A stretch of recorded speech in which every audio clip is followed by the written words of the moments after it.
mechanics of classical physics. So இந்த topic வந்து கொஞ்சம் இன்ட்ரெஸ்டிங்கான டாபிக், ஆல்மோஸ்ட் நிறைய பேருக்கு தெரிஞ்சிருக்கலாம். பட் அதுக்கு முன்னாடி what is classical physics, classical mechanics அப்படின்றத பார்த்துடலாம். ஓகேவா? ஸோ கிளாசிக்கல் ஃபிசிக்ஸ் அப்படின்றது it mainly deals with the macroscopic particle.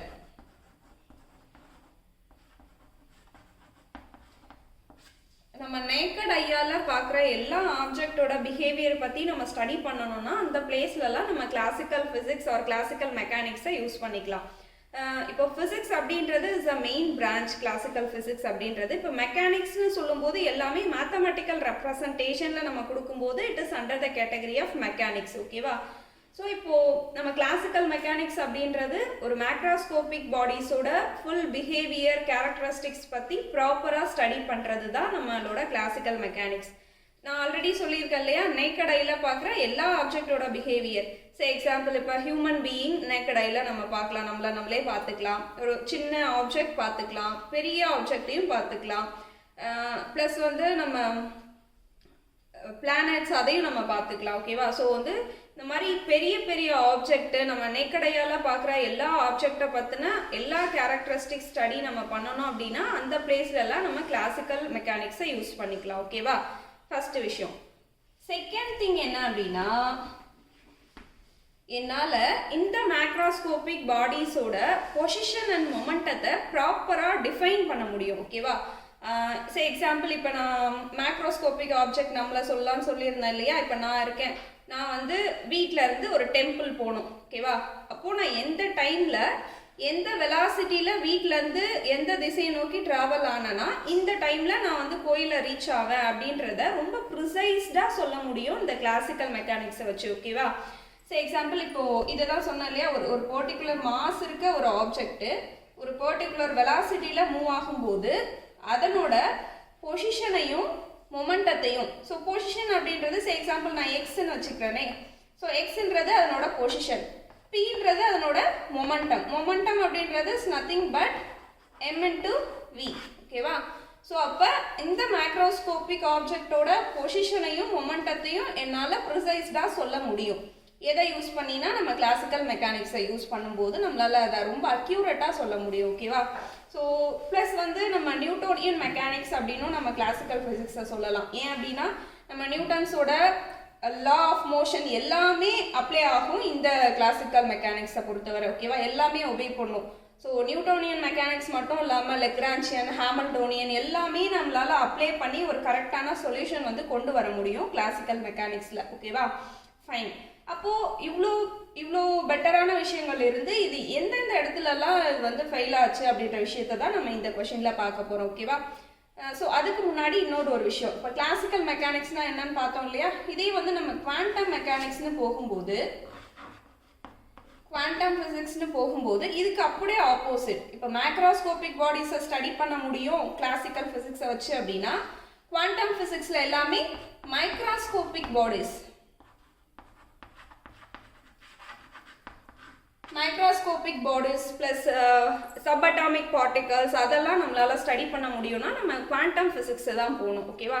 இன்னொரு விஷயம் ரொம்ப அழகாக சொல்லுவாங்க, என்ன அப்படின்னா ரொம்ப வெலாசிட்டி ஹையர் வெலாசிட்டியில் போகிற எல்லாத்துக்குமே நம்ம வந்து குவாண்டம் ஃபிசிக்ஸை அப்ளை பண்ணலாம். ரொம்ப ஆல்மோஸ்ட் வந்து comparable or nearer to the light velocity அந்த மாதிரி அதுக்கு நியரராக போகிற எல்லா பிளேசஸ்லையும் நம்ம வந்து குவாண்டம் ஃபிசிக்ஸை யூஸ் பண்ணலாம். ஃபைன். ஸோ நான் சொன்னேன் இல்லையா, மைக்ரோஸ்கோபிக் பாடிஸ் அப்படின்றது எஸ்பெஷலி நம்மளோட சப் அட்டாமிக் பார்ட்டிகல்ஸ். நமக்கு தெரியும் அட்டாமிக் ஸ்ட்ரக்சர், நமக்கு எல்லாருக்கும் தெரியும் இல்லையா. உள்ளே வந்து பாசிட்டிவ்லி சார்ஜ் நியூக்ளியஸ் இருக்கும், வெளியில் வந்து எலக்ட்ரான்ஸ் வந்து ரிவால்வ் ஆகிட்டு இருக்கும். ஓகேவா? அப்போது சப் அட்டாமிக்ன்றது உள்ளுக்குள்ளே இருக்க அந்த ப்ரோட்டான்ஸ் ப்ளஸ் வெளியில் ரிவால்வ் ஆகிருக்க அந்த எலக்ட்ரான்ஸ். ஸோ அதனோட கேரக்டரிஸ்டிக்ஸை ரொம்ப ப்ராப்பராக படிக்கணும்னா நம்ம வந்து குவாண்டம் ஃபிசிக்ஸை அந்த பிளேஸ்லலாம் யூஸ் பண்ணிக்கலாம். ஃபர்ஸ்ட் விஷயம். செகண்ட் விஷயம் வந்து நம்ம இங்கே சொன்னோம் இல்லையா, கிளாசிக்கலில் நம்மளால் ஒரு பொசிஷனையும் மொமெண்டத்தையும் அக்யூரேட்டாக சொல்ல முடியும் அப்படின்ட்டு. பட் குவாண்டம் ஃபிசிக்ஸில் நம்மளால் அக்யூரேட்டாக சொல்ல முடியாது, எல்லாமே இங்கே ப்ராபபிலிட்டி தான். ஓகேவா? இந்த சென்ஸ் இப்போ எலக்ட்ரான் வந்து ரொம்ப மைனூட்டான பார்ட்டிக்கல் இல்லையா. ஸோ அந்த எலக்ட்ரான் வந்து ஈவன் வந்து அதனோட மாஸ் வந்து ரொம்ப கம்மி, புரோட்டான் மாஸை விட எலக்ட்ரான் மாஸ் ரொம்ப கம்மி, அதனால தான் அதனால் ரிவால்வ் ஆக முடியுதுன்னு கூட நம்ம இதுக்கு முன்னாடி போட்ட வீடியோஸ்லலாம் சொல்லியிருப்போம். ஸோ அவ்வளோ கம்மியான மாஸ் இருக்க ஒரு எலக்ட்ரான்ஸ் வந்து வேகமாக ஓடும்போது அதனோட பொசிஷனையும் மொமெண்டத்தையும் என்னால் ஒரே நேரத்தில் கரெக்டாக ஃபைண்ட் அவுட் பண்ண முடியாது. ஓகேவா? ஸோ அந்த விஷயம் வந்து நம்ம குவாண்டம் மெக்கானிக்ஸில் கொஞ்சம் நோட்டீஸ் பண்ண வேண்டிய விஷயம். ஃபைன். அப்படி இருக்குன்னா நான் வந்து ஒரு சிஸ்டமோட ஃபுல் கேரக்டரிஸ்டிக்ஸை எப்படி ஸ்டடி பண்ணுறது அப்படின்னா, இப்போ நான் சிஸ்டம்னு ஒரு வேர்டு சொன்னேன் இல்லையா? சிஸ்டம் அப்படின்றது is nothing but a matter with a closed surface. So ஒரு க்ளோஸ்டு சர்ஃபேஸ்க்குள்ளே இருக்க அந்த மேட்டர்ஸை தான் we call it is a system. Matter அப்படின்றது நம்ம சாலிடு, லிக்விடு, கேஸ் அதெல்லாம் சொல்லுவோம் இல்லையா? ஸோ அது வந்து ஒரு க்ளோஸ்டு சர்ஃபேஸில் எடுத்துக்கிட்டோம் அப்படின்னா அது நம்ம சிஸ்டம்னு சொல்லுவோம். இப்போ இந்த சிஸ்டமோட ஹோல் கேரக்டரிஸ்டிக்ஸ் நம்ம வந்து ஸ்டடி பண்ணணும்னா, இப்போ நான் சே எக்ஸாம்பிள் இது உள்ள ஒரு லிக்விட் இருக்குன்னா, liquid is made up of atom இல்லையா? ஃபண்டமெண்டல் யூனிட்டே ஆட்டம் தானே நான் லிவிங் திங்ஸ்க்கு. ஸோ அதனோட உள்ளுக்குள்ளே இருக்க ஒரு ஆட்டமில் இருக்க சப்அட்டாமிக் பார்ட்டிகளோட பிஹேவியரை தனித்தனியாக ஸ்டடி பண்ணி அதனோட ஆவரேஜ் சம்மாக எடுத்தோம் அப்படின்னா அந்த ஹோல் சிஸ்டமோட கேரக்டரிஸ்டிக்ஸ் நம்ம ஃபைண்ட் அவுட் பண்ணிக்கலாம் இந்த குவாண்டம் மெக்கானிக்ஸை பொறுத்தவரை. ஓகேவா? ஸோ இன்னொன்று வந்து ஒரு பியூட்டியான விஷயம் என்ன அப்படின்னா, நம்ம வந்து இது வரைக்கும் நம்ம என்ன படிச்சிருப்போம்னா கிளாசிக்கல் ரொம்ப ஏன்ஷியன்ட் ஃபிசிக்ஸ். ஸோ அதுக்கு அட்வான்ஸ்டாக வந்தது தான் குவாண்டம் ஃபிசிக்ஸ். கிளாசிக்கல் இருந்து தான் குவாண்டம் எவால்வ் ஆச்சு அப்படின்ற ஒரு விஷயம் இருக்கும். பட் இன்டெப்த்தாக பார்த்தோம் அப்படின்னா அது அப்படியே ஆப்போசிட்டாக நம்மளால் சொல்ல முடியும். ஏன் அப்படின்னா 19th century வரைக்கும் குவாண்டம் ஃபிசிக்ஸ் தான் ரொம்ப அப்ரிஷியேட் பண்ண ஒரு விஷயம்னா இந்த குவாண்டம் ஃபிசிக்ஸ் தான். ஸோ நியூட்டோனியன் மெக்கானிக்ஸை வச்சு எல்லாமே நம்மளால் டெரைவ் பண்ண முடியும் அப்படின்ற கான்செப்ட் தான் இருந்தது. ஓகேவா? ஸோ குவாண்டம் ஃபிசிக்ஸ் வந்து ஆல்மோஸ்ட் அந்த ஃபோட்டோ எலக்ட்ரிக் எஃபெக்ட்ன்ற ஒரு விஷயம் வரும்போது ஒரு சில கேரக்டரிஸ்டிக்ஸை குவாண்டம் வச்சு எக்ஸ்பிளைனே பண்ண முடியல. அப்போ தான் வந்து ஓகே நம்ம இதை வந்து வேறு மாதிரி அப்ரோச் பண்ணணும் அப்படின்ட்டு தான் இந்த குவாண்டம் கான்செப்டே வந்து எவால்வ் ஆனுச்சு. ஓகேவா? ஸோ இன்னொரு விஷயம் நீங்கள் நல்லா பார்த்தீங்க அப்படின்னா இது மேக்ரோஸ்கோபிக் பாடிஸ், இது மைக்ரோஸ்கோபிக் பாடிஸ். அப்போது எனக்கு வந்து ஒரு மேக்ரோஸ்கோபிக் ஆப்ஜெக்டோட பிஹேவியரை நமக்கு தெரியணும்னா கண்டிப்பாக அது உள்ளே இருக்க சப்அட்டாமிக்கோட விஷயங்கள் எல்லாம் தெரிஞ்சாதான் நம்மளால் அந்த மேக்ரோஸ்கோபிக் பாடிஸோட பிஹேவியரும் நம்ம படிக்க முடியும் ஈஸியாக. ஓகேவா? ஸோ இதுதான் is a fundamental of all physics அப்படின்னு நம்ம சொல்லலாம். விச் மீன்ஸ் குவாண்டம் மெக்கானிக்ஸ் தான் ஃபண்டமெண்டல் திங் அப்படின்னு நம்மளால் அடித்து சொல்ல முடியும். ஏன் அப்படின்னா நம்மளால் மைக்ரோஸ்கோபிக் ஆப்ஜெக்டை வந்து ஃபுல்லாக ஸ்டடி பண்ண முடியும். அதை வச்சு நம்மளோட ஒரு மேக்ரோஸ்கோபிக் பாடிஸ் எப்படி இருக்கும், அதனோட கேரக்டரிஸ்டிக்ஸ் என்னன்ட்டு குவாண்டம் ஃபிசிக்ஸை கிளாசிக்கல் ஃபிசிக்ஸ் அப்ளை பண்ணுற எல்லா இடத்துலையும் நம்மளால் அப்ளை பண்ணி அதுக்கான சொல்யூஷனை வந்து கொண்டு வர முடியும். ஓகேவா? ஸோ இன்னொரு எக்ஸாம்பிள் சொல்கிறேன், இன்னும் நல்லா புரியும். ஒரு வீடு எடுத்துக்கோங்க. அந்த வீடு வந்து ஒரு மேக்ரோஸ்கோபிக் ஆப்ஜெக்ட், பெரிய ஆப்ஜெக்ட்னு வச்சுக்கோ. அதனோட ஹோல் கேரக்டரிஸ்டிக்ஸ் நான் படிக்கணும். பட் வீடு எதால் கட்டியிருப்போம்? பிரிக்ஸால், செங்கல்லால். அப்போ அதில் இருக்க ஒரு செங்கல்லையும் பற்றி நான் தெரிஞ்சுக்கிட்டேன்னா அந்த வீடை பற்றினா ஹோல் இன்ஃபர்மேஷன் எனக்கு கிடச்சிருமா? அப்போது அந்த ஒரு செங்கல்லையும் பற்றி படிக்கிறது தான் நம்மளோட குவாண்டம் மெக்கானிக்ஸ். ஓகேவா? அந்த வீடோட ஃபுல் நேச்சரை பற்றி படிக்கிறது சிவர் கிளாசிக்கல் ஃபிசிக்ஸ். அப்போ எது நம்ம ஆரிஜின், எது ஃபண்டமெண்டல்னு சொல்லலாம் நம்மளோட quantum physics or quantum mechanics தான் நம்மளால் வந்து சொல்ல முடியும். ஓகேவா?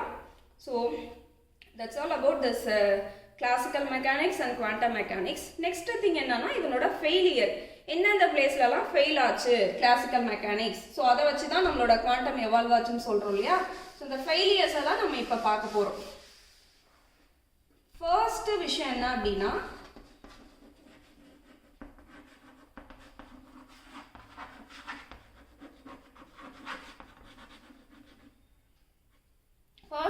வந்து ஆட்டமோட ஸ்டெபிலிட்டி. அதை வந்து நம்ம கிளாசிக்கல் மெக்கானிக்ஸை வச்சு நம்மளால் எக்ஸ்பிளைன் பண்ண முடியல. ஸோ எக்ஸாம்பிளில் நம்ம ஹைட்ரோஜன் எடுத்துக்கோங்களேன். ஈவன் ஹைட்ரோஜனோட ஸ்டெபிலிட்டியை கூட நம்மளால் கிளாசிக்கலை வச்சு எக்ஸ்பிளைன் பண்ண முடியல. ஒய்? பிகாஸ் இந்த கிளாசிக்கல் சொன்ன விஷயங்கள் என்ன அப்படின்னா நம்மளோட அந்த எனர்ஜி ஸ்டேட்ஸ் இருக்கு இல்லையா? இப்போ உள்ளுக்குள்ளே நியூக்ளியஸ் இருக்குது, வெளியில் வந்து எலக்ட்ரான்ஸ் வந்து ரிவால்வ் ஆகிட்டு இருக்கு. ஓகேவா? பட் அக்கார்டிங் டு கிளாசிக்கல் என்ன சொன்னாங்கன்னா இந்த எனர்ஜி ஸ்டேட்ஸ் வந்து கண்டினியூவஸ்னு சொன்னாங்க. ஆர் எல்ஸ் எனர்ஜி அப்சர்வ் ஆகிறதோ இல்லை எனர்ஜி ரிவால்வ் எஜெக்ட் ஆகிறதோ கண்டினியூஸாக இருக்கும் அப்படின்னாங்க. அப்படி கண்டினியூஸாக இருக்கும்னா என்ன ஆயிருக்கும்னா, ஸோ எக்ஸாம்பிள் இங்கே இருக்க எலக்ட்ரான்ஸ் வந்து கண்டினியூஸாக எனர்ஜியை லாஸ் பண்ணுது, இல்லை கண்டினியூஸாக எனர்ஜியை வந்து கெயின் பண்ணுது அப்படின்னா என்ன ஆகும்? ஸோ லாஸ் பண்ணுதுன்னா இது வேகமாக எனர்ஜி லெவல்ஸ் கண்டினியூஸாக இருந்ததுன்னா இப்படியே ரிவால்வ் ஆகிட்டு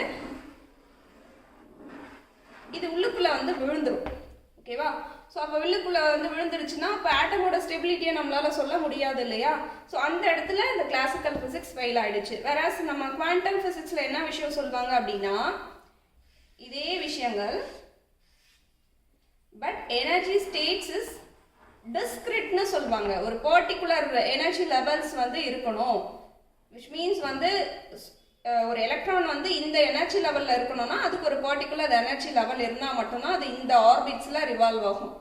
இது வந்து லோயர் எனர்ஜி லெவல்ஸ்னு சொல்லலாம். இது மேலே போக போக நம்ம ஹையர் எனர்ஜி லெவல்னு சொல்லலாம். ஓகேவா?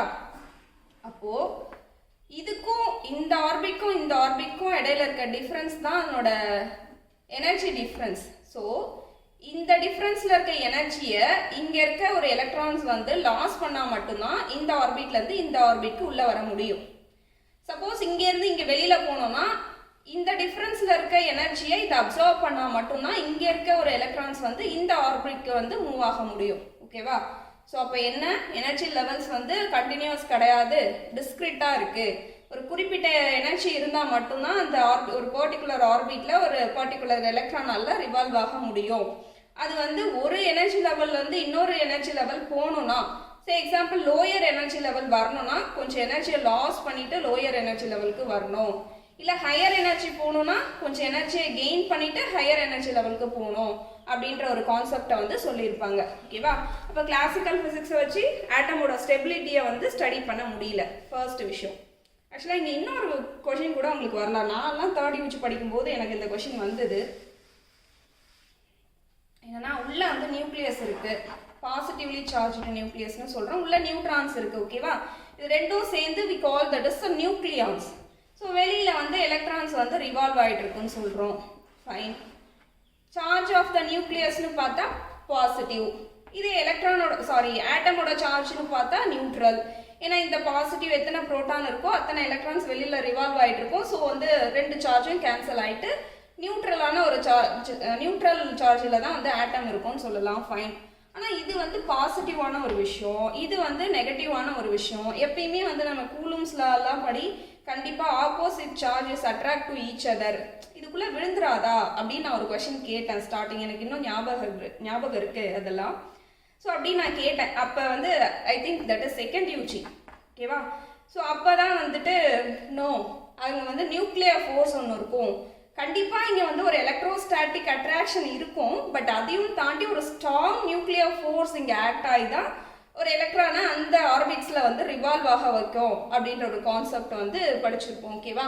ஸோ ஜஸ்ட் நான் இங்கே அதை சொன்னேன், ஞாபகம் வச்சுக்கோங்க. ஸோ இங்கே ஆக்சுவலாக எலக்ட்ரோஸ்டாட்டிக் அட்ராக்ஷன் இருக்கும். அதையும் தாண்டி வந்து ஒரு nuclear force, strong nuclear force இருக்கிறதால அது வந்து அந்த ஆர்பிட்லேயே ரிவால்வ் ஆகிட்டு இருக்கும். ஓகேவா? ஃபைன். இதை தெரிஞ்சு வச்சுக்கோங்க. இப்போ நம்ம அகைன் டாபிக்கு போகலாம். ஓகேவா?